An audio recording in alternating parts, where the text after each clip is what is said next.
Hey guys, this is Equinox. This is going to be the DH first impressions video. This is going to go over how I feel about their going and how they're looking going into M+. Not going to talk too much about their damage. I will talk about their damage profile. And I'll talk about their mitigation profile, their talents, all that stuff. So I'm going to go ahead and put the talent build, bottom left corner, same as last time. You can check it out.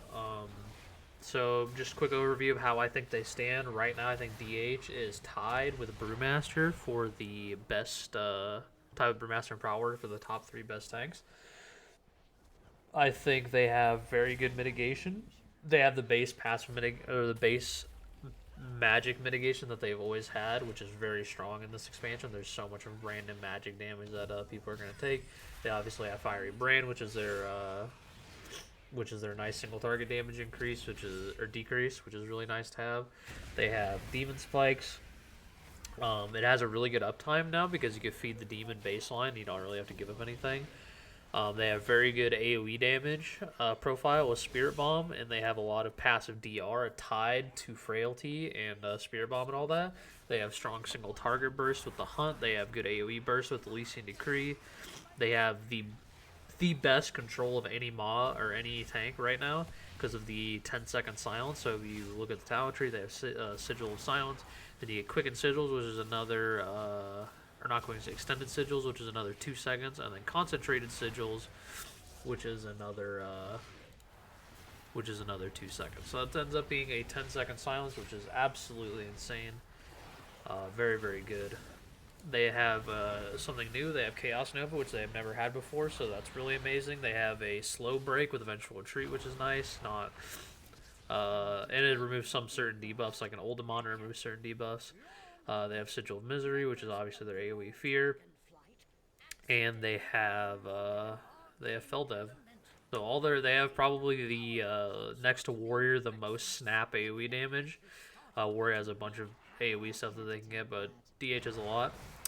They have a low cooldown on Feldev and Meta, which is really nice. If you go Demonic in the general tree, along with Dark Glare Boon in the Vengeance tree, you have Meta up a lot. Yeah, I think Warrior has a slightly better tree. They have a little bit more options for their toolkit. DH is kind of spread out a bit too much. It's really hard to get chains and all the stuff you want, so you're gonna be missing that AoE grip. And I think that's about it. Otherwise, DH gets pretty much everything they want. As far as how they're looking going into M+, I think it'll fully depend how well haste goes for DH and how much Demon Spikes uptime they have. If they have really high Demon Spike uptime, then I think they'll be really good. They do have meta windows to cover it, so it's not that big of a deal. But I think they'll be good. Their damage is a little bit, right now, with the current tuning, their damage is lower than Brew and Prot Warrior. But that can be fixed, so I wouldn't worry too much about it. That's why I said I'm not going to talk too much about damage.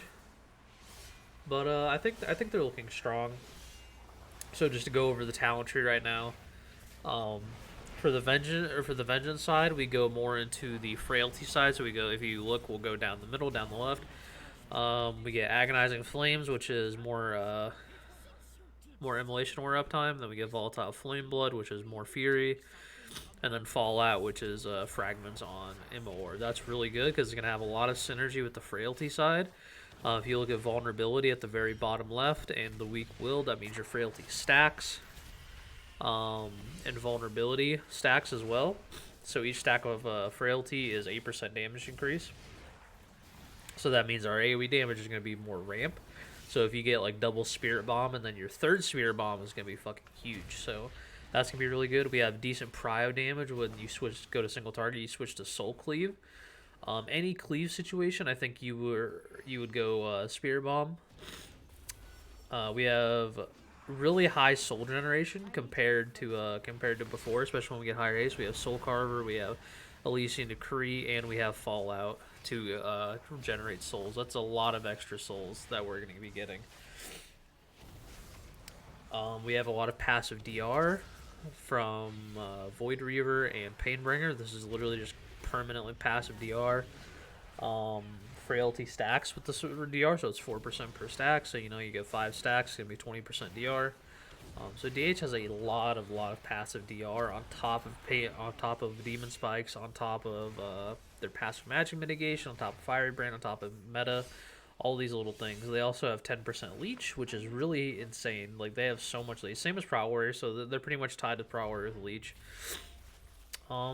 Yeah, they have a very strong toolkit. I don't really have much complaint with DH's tree right now.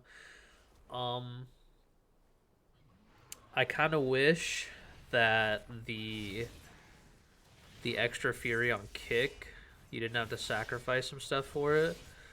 But that's about it. I don't really have any issues with the tree outside of that. I think barring their tier set, like this is obviously like before their tier set added, they can only really get stronger. Like there's pretty much nothing they could do that would make it weaker.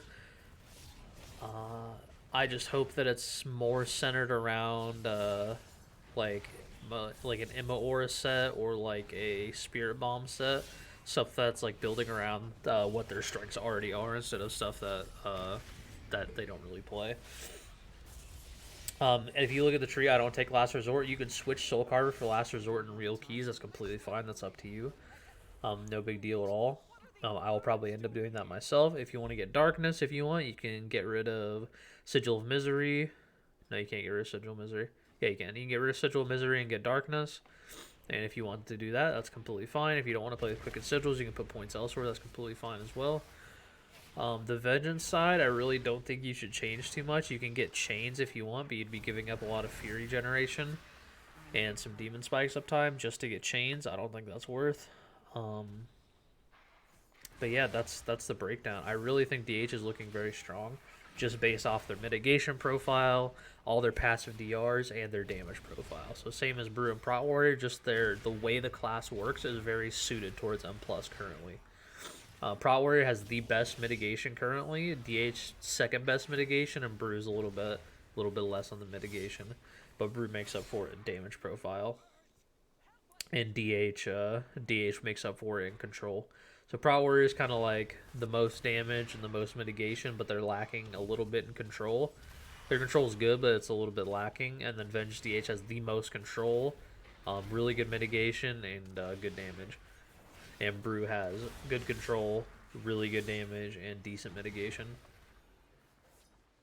But yeah, that's pretty much where DH is standing right now. They don't have much weaknesses at all. It's hard to burst them down because of how meta works and how much self-healing and passive mitigation they have. I highly recommend anyone playing who likes DH to play DH this expansion, just based off of their kit right now and how the class works.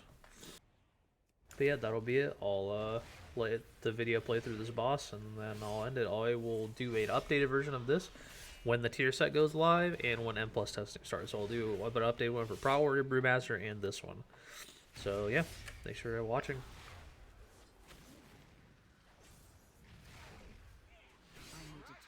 Now we need to clear out the big one. I will activate the goals for Lishra.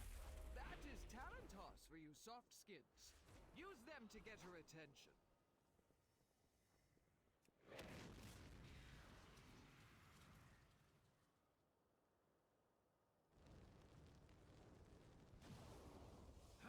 At least we know that works. Watch yourselves.